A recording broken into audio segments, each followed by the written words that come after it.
दोस्तों, आप सभी लोगों का स्वागत है हमारे YouTube चैनल हैरी की क्लासेस में, जिसके अंदर आज मैं आपके लिए लेके आया हूँ एसबी ऑर्डर नंबर 5/2021 की इंफॉर्मेशन की। एसबी ऑर्डर नंबर 5/2021 किस लिए इंट्रोड्यूस किया गया है, इसके क्या क्या पैरामीटर हैं और इसमें क्या अमेंडमेंट या क्या चेंजेस या क्या इंफॉर्मेशन दी गई है।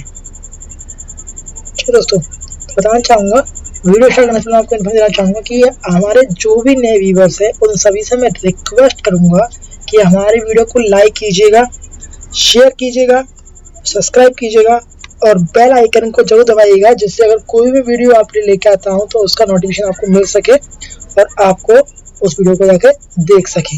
तो चलिए वीडियो स्टार्ट करते हैं। हम बात करते हैं आज एसबी ऑर्डर नंबर 5/2021 की, जो कि इंट्रोड्यूस किया गया है गवर्नमेंट ऑफ इंडिया ने ministry of communication department of post के लिए।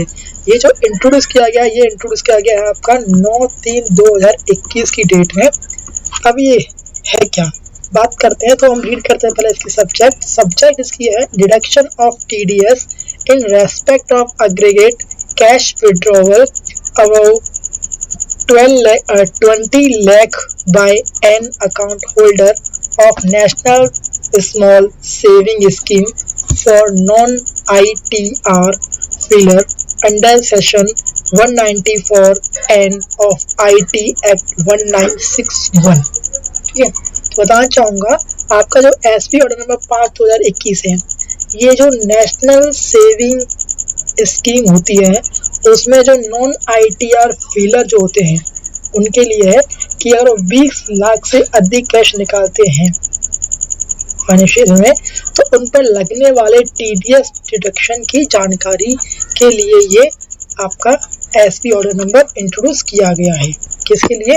टीडीएस डिडक्शन की इंफॉर्मेशन के लिए।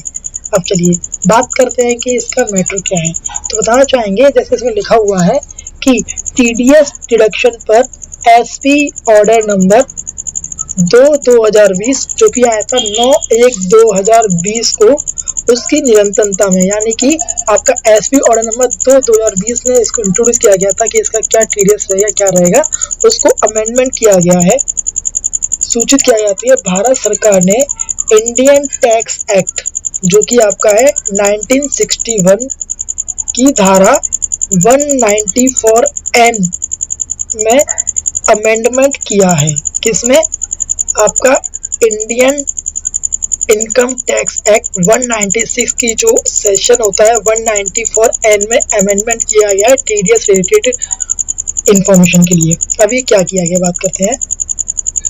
फाइनेंस जो बिल 2020 में एक साल में, यानी हम कैसे कहते हैं फाइनेंशियल ईयर में, प्रीवियस फाइनेंशियल ईयर में 20 लाख तक 2% टीडीएस दे है और एक साल में 1 करोड़ तक अमाउंट निकालने पर 5% तक का टीडीएस दे है।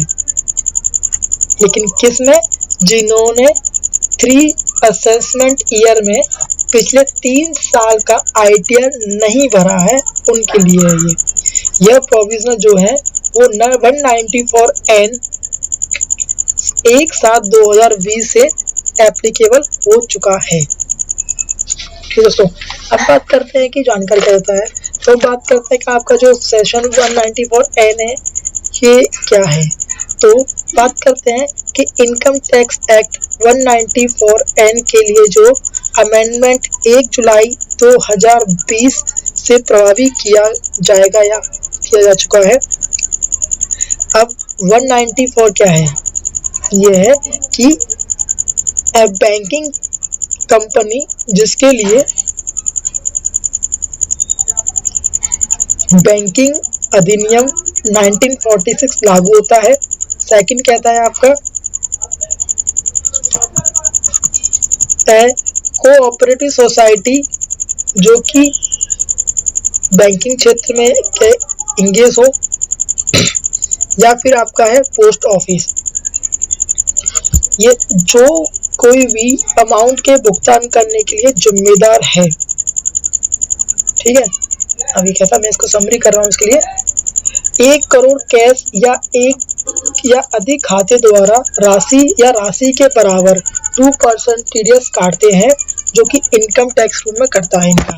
ठीक है, ये है क्लियर। ठीक है, अब क्या है इसके अंदर,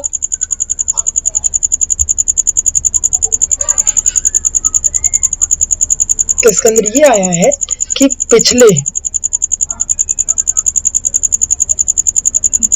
वर्ष के दौरान 20 लाख से अधिक, परंतु 1 करोड़ से अधिक नहीं हो, 20 लाख से अधिक हो लेकिन 1 करोड़ से अधिक नहीं हो में अगर कोई भुगतान करता है, कैश विड्रॉवल करता है, तो उन्हें 2% TDS कटेगा। तो उनका 2% TDS कटेगा जिनका प्रीवियस फाइनेंशियल ईयर में 20 लाख से अधिक लेकिन 1 करोड़ से कम या 1 करोड़ तक का विड्रॉवल है, उन्हें 2% TDS कटेगा उनका इनकम टैक्स रूल में। और जिनका पिछले वर्ष के दौरान 1 करोड़ से अधिक का नकद भुगतान का विड्रॉवल है, उनका 5% TDS कटेगा। ये अमेंडमेंट कहता है। अब देखिए, ये आप पढ़ लीजिए, मैं इसका PDF आपको प्रोवाइड कर दूंगा जिससे आप इसे समझ के और क्लियरली समझ जाएंगे, क्योंकि मैंने समराइज कर दिया। समराइज यही है, बाकी हमारे जो काम की इस अमेंडमेंट में जो इन्फॉर्मेशन है वो है ये, जिसे हम कहते हैं समरी। समरी क्या है, देखिए समरी में लिखा हुआ है amount paid in cash during a financial year to a customer in all accounts. ठीक है, यहाँ पर ये रेट ऑफ इनकम टैक्स जो TDS कटेगा वो, और यहाँ पर रिमार्क। तो देखिए जैसे लिखा हुआ है, ये पॉइंट है फॉर नॉन ITR फिलर, जिन्होंने ITR फिल नहीं करते हैं उनके लिए। If agreed cash withdrawal exceed ₹20 lakh but does not exceed ₹1 crore during a year. यहाँ पे लिखा हुआ है कि अगर किसी अकाउंट में 20 लाख से ज़्यादा लेकिन 1 करोड़ से कम एक फाइनेंशियल ईयर में अमाउंट विड्रॉवल होता है, तो उन्हें 2% जो अमाउंट है, 2% ऑफ एक्सिट 20 लाख, अगर जो 20 लाख एग्जिट करते हैं तो, और 20 लाख एग्जिट करते हैं तो उन्हें 2% TDS कटेगा। अगर वो 1 करोड़ से ऊपर करते हैं तो 5% TDS कटेगा। किसके लिए? नॉन ITR के लिए। ध्यान रखिए, इसमें यही इंपॉर्टेंट चीज़ है, ITR और नॉन ITR कि अगर कोई नॉन ITR फीलर है, अगर वो 20 लाख से अधिक लेकिन 1 करोड़ से कम अगर विड्रॉ करते हैं तो उनका 2% TDS कटेगा, जैसे यहाँ पे लिखा हुआ है। लेकिन अगर वो 1 करोड़ से ऊपर का अमाउंट विड्रॉ करते हैं तो 5% TDS कटेगा 2% की जगह पर। यह है नॉन ITR फीलर के लिए। लेकिन जो ITR फील करते हैं उनके लिए, अगर जो ITR फील करते हैं उनके लिए यहाँ पे लिखा हुआ है if cash withdrawal exceed 1 crore during a financial year. तो यानी कि अगर जो ITR फीलर है, अगर वो एक फाइनेंशियल ईयर के अंदर 1 करोड़ अमाउंट ट्रांजेक्शन करते हैं या फिर विड्रॉ करते हैं, तो उन्हें मात्र 2% जो देना होगा 1 करोड़ रुपए का, वो TDS प्रोवाइड देना होगा।